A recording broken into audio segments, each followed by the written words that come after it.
Tonight I want to talk about trust. Let's begin this talk by relaxing into the body again.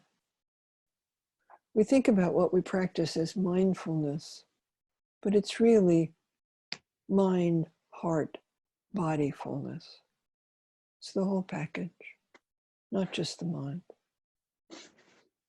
Taking a few moments to relax into this body, just as it is, whether it hurts or whether we have difficulty moving it, whatever it is that we deal with, let's just take a moment to relax into it.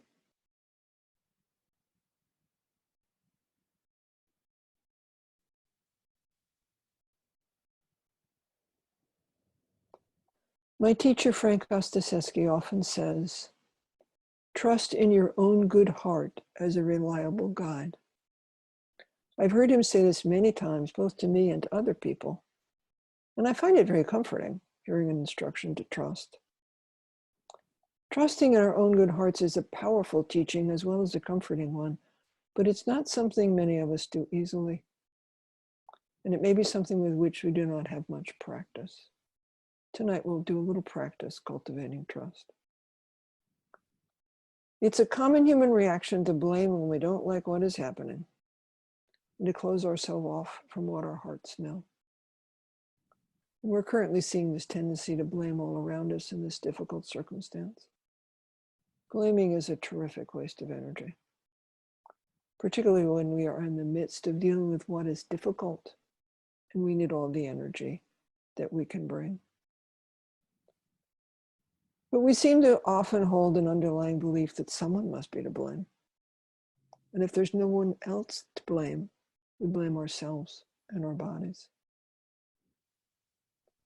We tell ourselves it should not be this way, it must be someone's fault. And when we do this, we have a tendency to barricade our own hearts rather than trust them. When we talk about something that should be one way or another, what we're doing is setting an expectation for what we think we want to have happen. It's not an act of trust. Trust is not the same thing as insisting on a particular outcome. But we often confuse the two by saying, I trusted something would turn out the way I wanted it to. Our wants are narrow and blind to all but themselves. If our minds are fixed on our unmet expectations, we won't see that in fact, each unfolding moment contains limitless, unpredictable possibilities. To see these possibilities, we let go of our expectations and relax. We trust the possibilities to be there and trust in our own good hearts to notice them and guide us in working with whatever we find. Trusting in our own good hearts does not mean we will never set expectations again nor stop being disappointed if our expectations are not met. We are human. But it does mean that whether our expectations are met or not, we can listen to our hearts and the wisdom they contain to open our eyes to what is present and guide our next steps. Remember, all of us, every one of us, has a heart that can be trusted. Over the past few months, we have witnessed that in one another over and over again. Sharon Salzberg says, no matter how despairing or cut off we can feel at any given time, we are not actually severed from the essential flow of life or from one another. If we get quiet for a while and pay careful attention, this is what we realize. What we are doing as we meditate or sit on the porch doing Sudoku, savoring the moment, is not an abstraction. We are regularly noticing and opening to our connection to the flow of life, letting go of our expectations. Let's take a moment just to pause and reflect on the felt embodied difference between setting an expectation and softening to touch the flow of life. What do we feel when we soften? What do we feel when we set an expectation and demand what we want?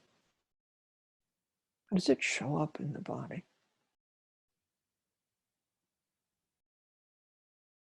Just noticing.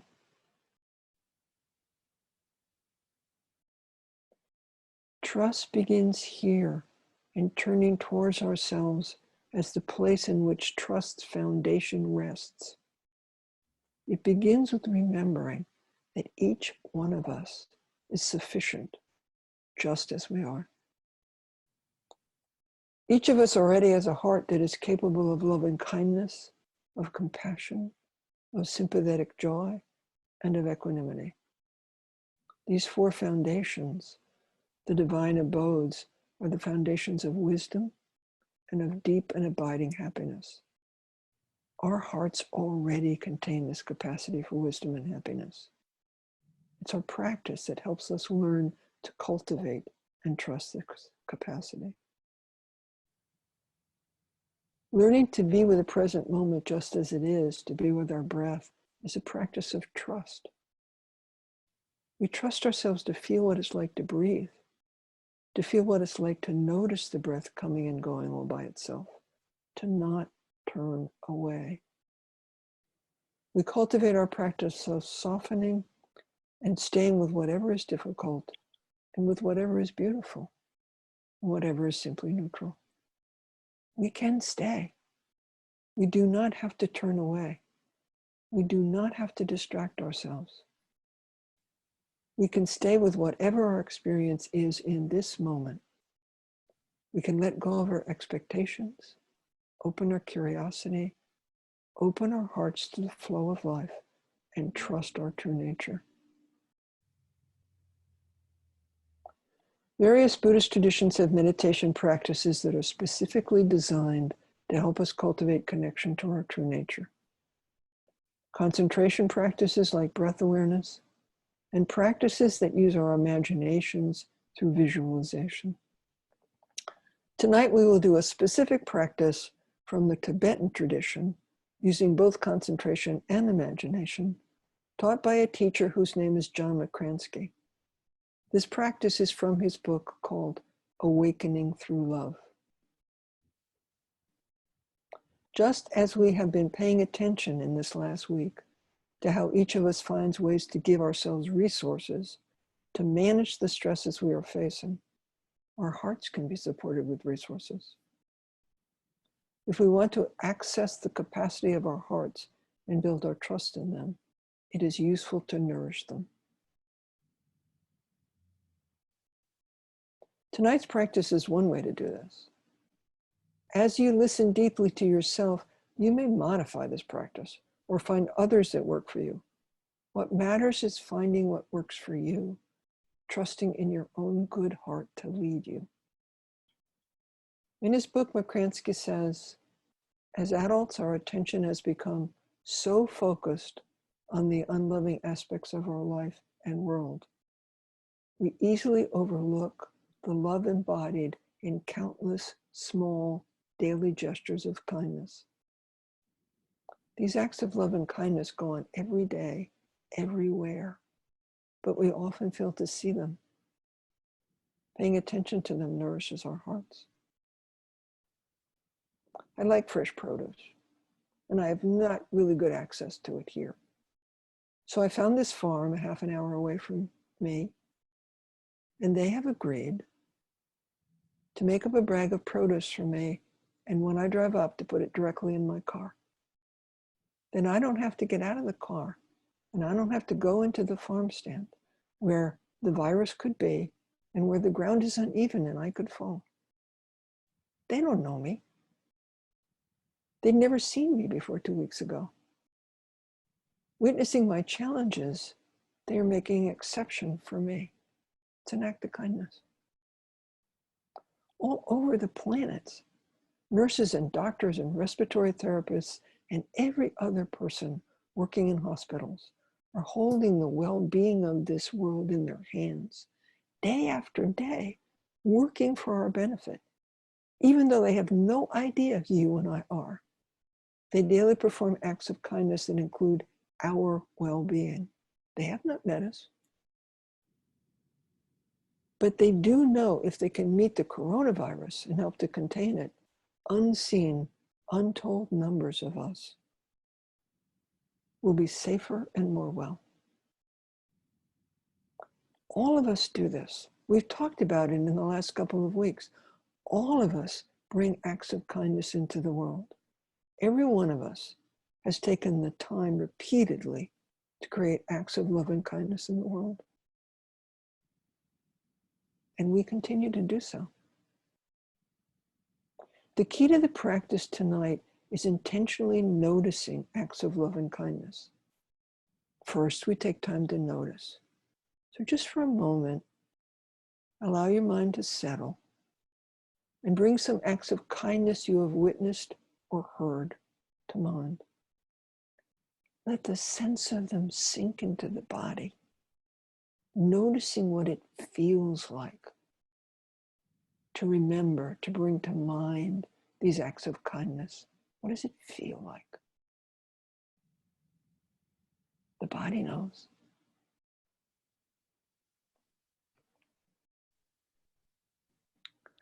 In a few moments, we will take some time to recall specific benefactors in our lives. Beings who have cared for us, shown us acts of kindness and love. These beings don't have to be perfect, not infallible or perfect, just ordinary like us. It's not necessary to trust every aspect of this being, just remembering the kindness, the love, and the care they have had for us, in whatever ways, small or large. I remember my time in inpatient rehab. My therapist, particularly my chief physical therapist, in his own quiet way, was extending love to me. I could not tie my shoes. One side of my body was paralyzed. But Erwin, with great kindness and loving care, would take my shoes off before working with me. And then, when the session was over, he would kneel and put my shoes on my feet again and tie the laces. It was an act of love, done with great care. How that love steadied my deeply distressed sense of well-being in that moment. I could have dismissed this as simply Erwin's job, but if I really looked, I could see and I could feel the love in what he did. If I want to recall a benefactor, I can bring Erwin to mind. Whom you recall may be an animal or an image of a loving being you have read about whom you cherish. Whomever you bring to mind is fine. And if you have trouble bringing to mind someone, bring to mind the members of this Sangha who have grown in love for one another and who clearly care about each other's well-being, whose words and eyes radiate that care and kindness. Tonight we are surrounded by people who care about us. Now let yourself have some time to bring benefactors to mind.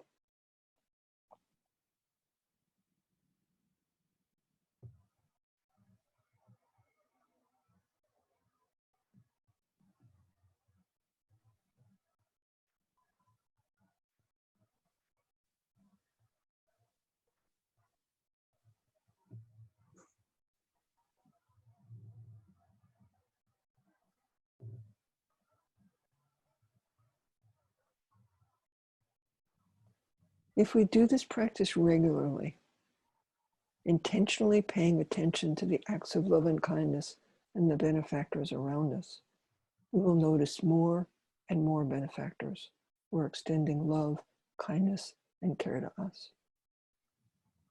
We're going to now move into the meditation. If you find this difficult at first, be patient with yourself. This is not something many of us are accustomed to doing. And like everything else, it's a practice. So we're going to do the longer meditation now.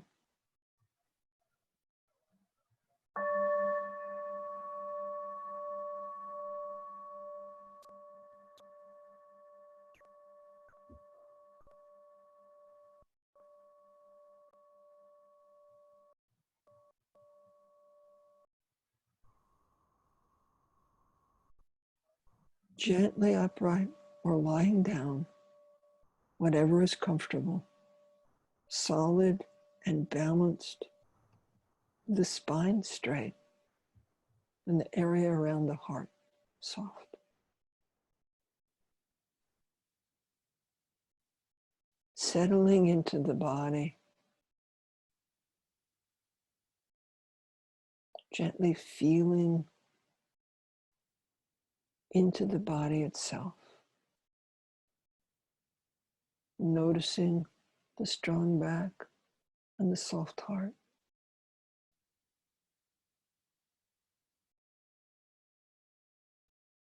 Noticing the body at rest.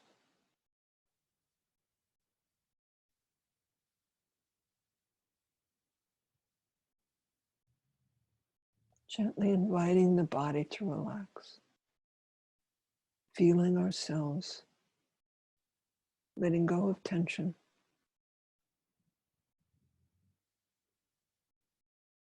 Breathing in through the nose and out through the mouth. Letting the out breath go. Dissolving into spaciousness. Nothing to hold on to.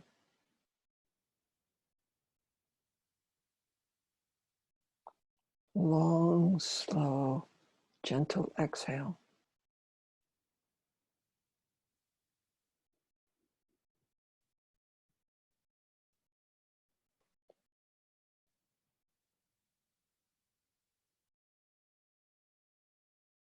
Letting the breath dissolve.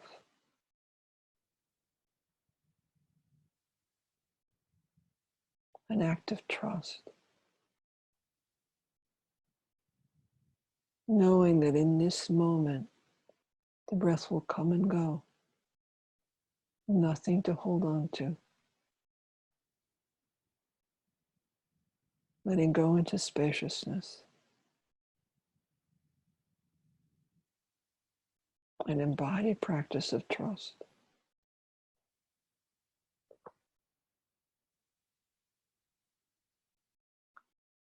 Breathing in and breathing out.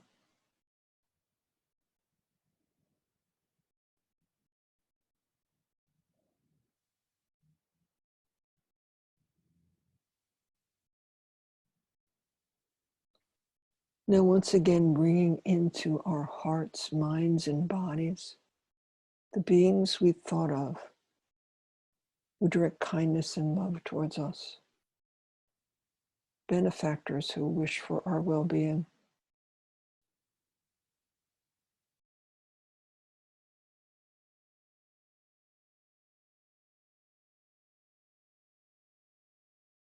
Allowing ourselves to see them, to feel them.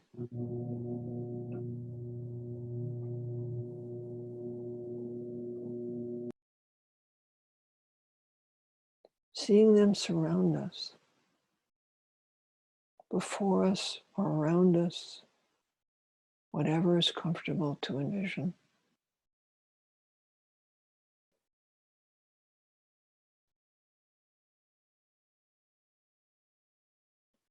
Imagining the love and kindness and wish for our well-being as a warm glow, a radiant warm glow emanating from them and surrounding us. Just there, gently, surrounded by radiance.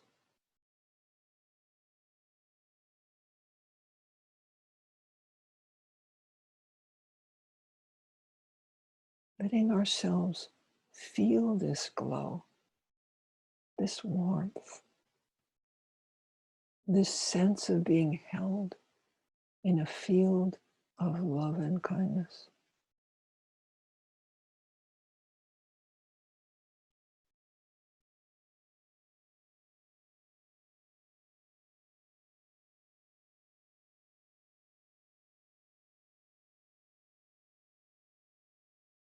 a warm, gentle radiance.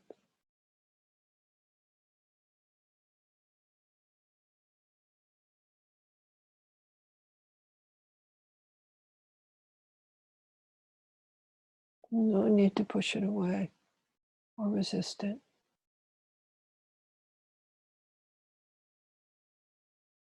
The glow is simply there and available. Very gently, as slowly as you like, allowing the glow to surround and touch you.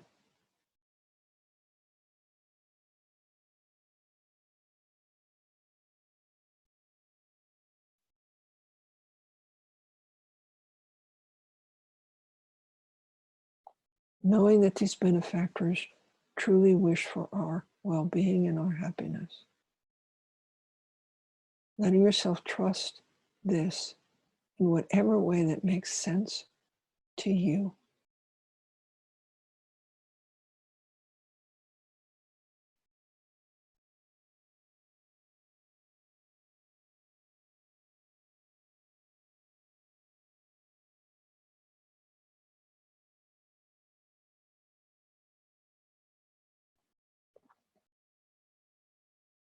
Slowly, gently, noticing whatever is coming up, allowing, resisting,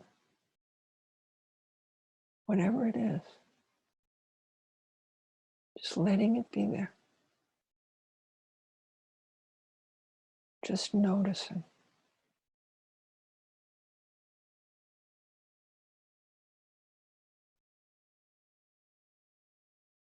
Letting ourselves settle into the body.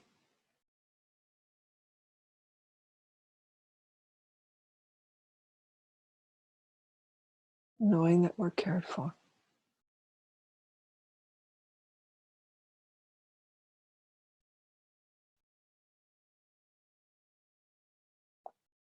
Knowing that this kindness, this love, this wish for our well-being meets the kindness, love, and wish for others already in our hearts.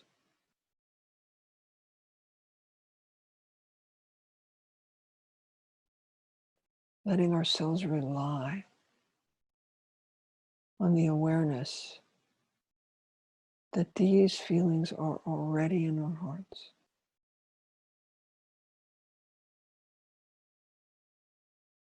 Our own good hearts. Just there. Nothing for us to do but rest in our own good hearts.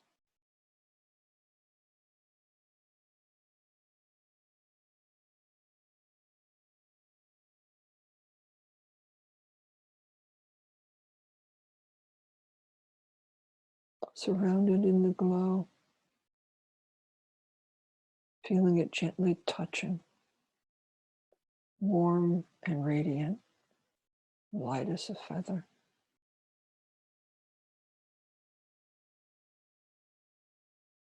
Letting the radiance into our hearts as it touches and mingles with the radiance always present in our own good hearts.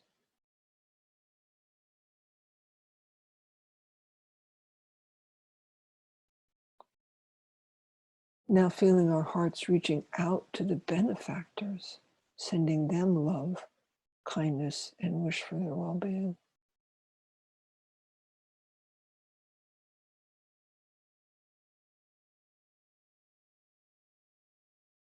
Our glow mingling with theirs.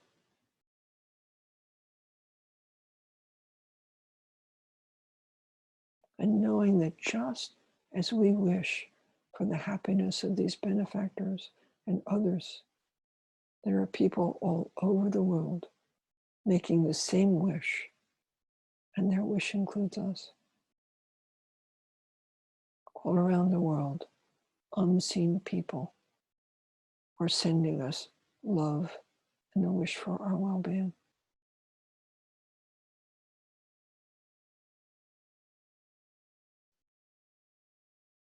And allowing our heart's wish to expand, to join in this wish for the happiness of all beings, including ourselves.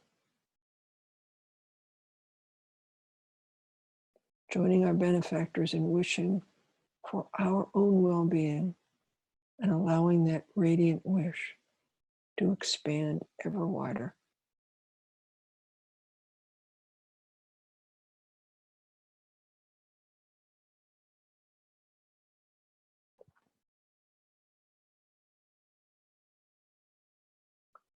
Knowing that our own well-being is the wellspring of our gifts to the world.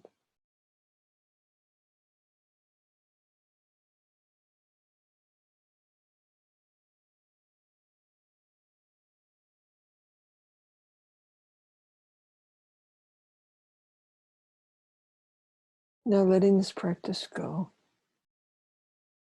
and bring our attention back to our breathing.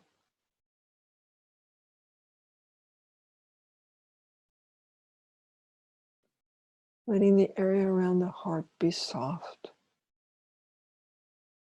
resting in the body, welcoming whatever we find.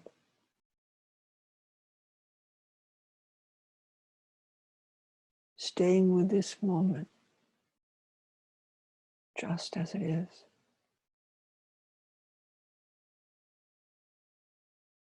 Opening to discover what this moment brings, and then the next.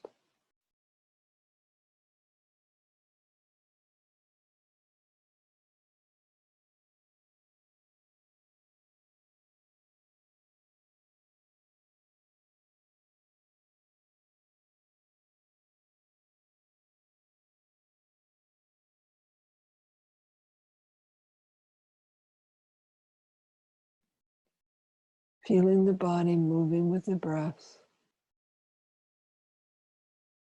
the sense of touch as the body moves.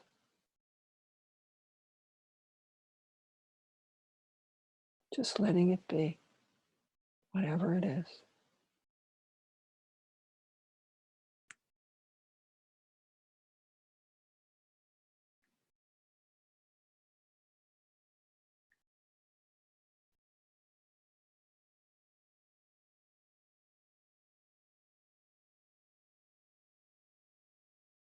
Letting go into the out-breath, gently, no rush.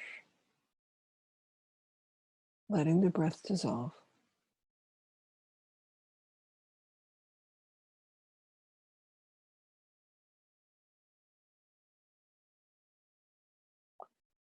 And as we bring this meditation to a close,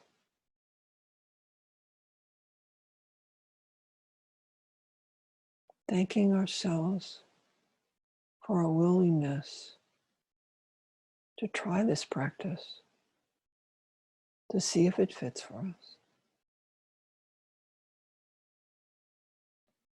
And thanking the benefactors in our lives for the care and kindness that they have shown us.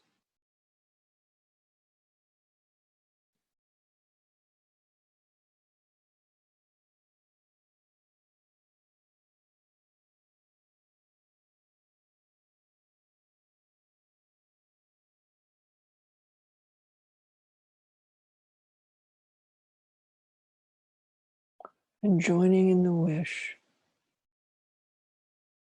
for our well-being and the well-being of beings everywhere. May we be happy. May all beings be happy.